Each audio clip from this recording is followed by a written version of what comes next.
Ito po yung lumabas sa CT scan ninyo, Miss Velma.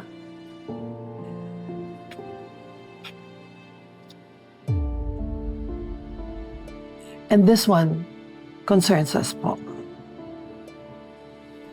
Ano ho yan, Doc? Tumor located here. Basing it on the density and borders, it's likely to be a frontal lobe tumor in your brain.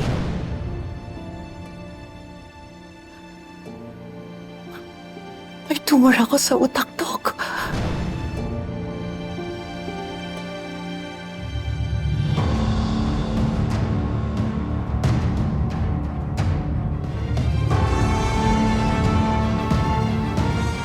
Kumusta pala yung check-up ng nanay niyo? Ngayon pala ako malalaman eh. Nasa hospital po si nanay. May sakit si Velma? Ano sakit niya? Concern ka? Ang plastiko naman kung sasabihin kong oo. Curious lang. Jeffrey, winelcome ko kayo dito sa bahay ko. Huwag ka naman sanang bastos. Di ko kayo binabastos ha. Hazel, sige na. Iwan muna kami. Tawagin mo na lang ako pag may kailangan ka.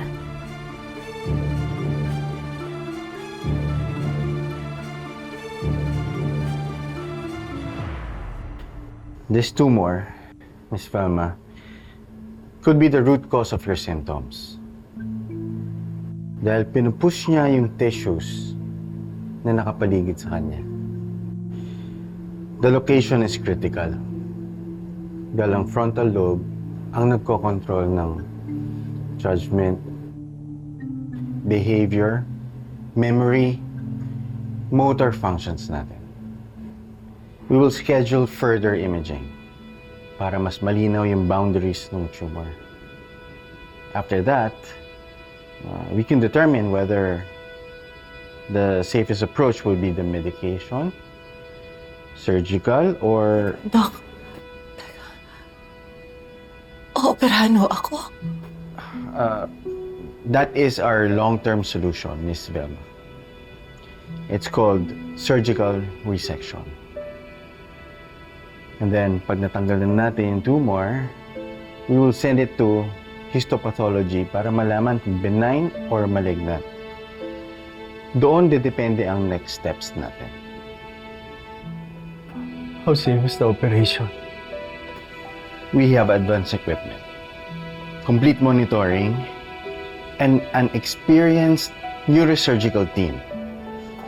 Gagawin namin ang lahat to save Miss Velma's life. Pero kailangan niyong maintindihan that there is no zero risk brain operation.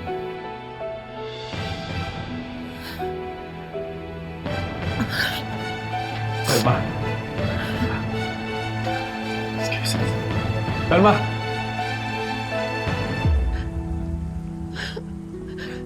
Velma! Velma! Velma! Velma, okay? Velma. Okay? Ayoko magpa-opera. No, ayoko. Baka hindi ako magising. Velma. Anong gagawin ko, Noah? I think you need to tell the kids. Hindi. Katatapos na lang problema ni Colleen. Tapos, iniwan pa kami ni Manuel. Velma, kailangan nila malaman. Karapatan nila yun. Alam ko naman eh, pero wag mo na.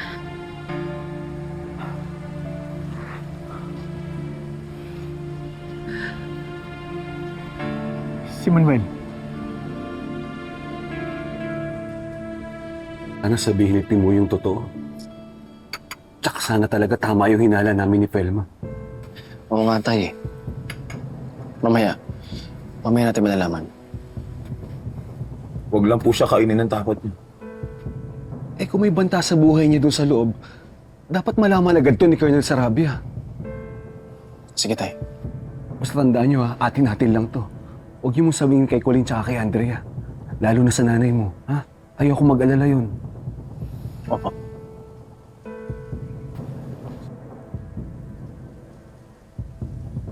Alice, I need to move fast. Hindi ako tatantanan itong tatlong to hanggat hindi lang nakakalkal itong gukiti mo. Pabibilisin ko ang mga bagay-bagay.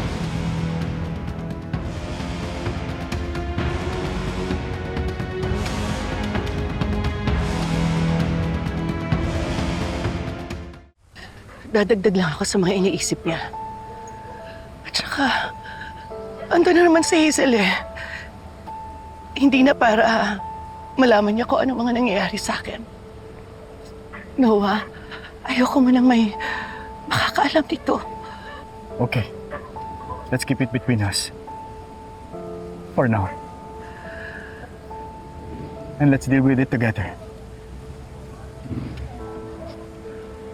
Halika. Balikan natin, Doktor. Wag na.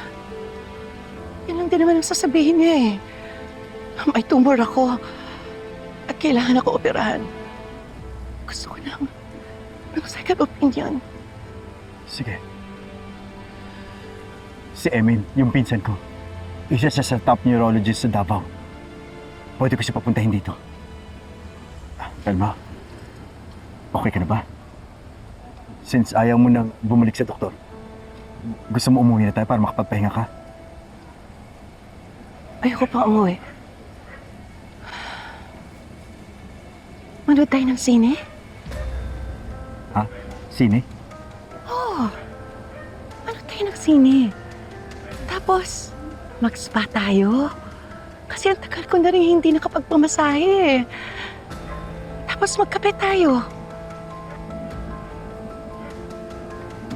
Sige, gawin natin yan. Ano, tara na. Nandun yung kotse. Halika.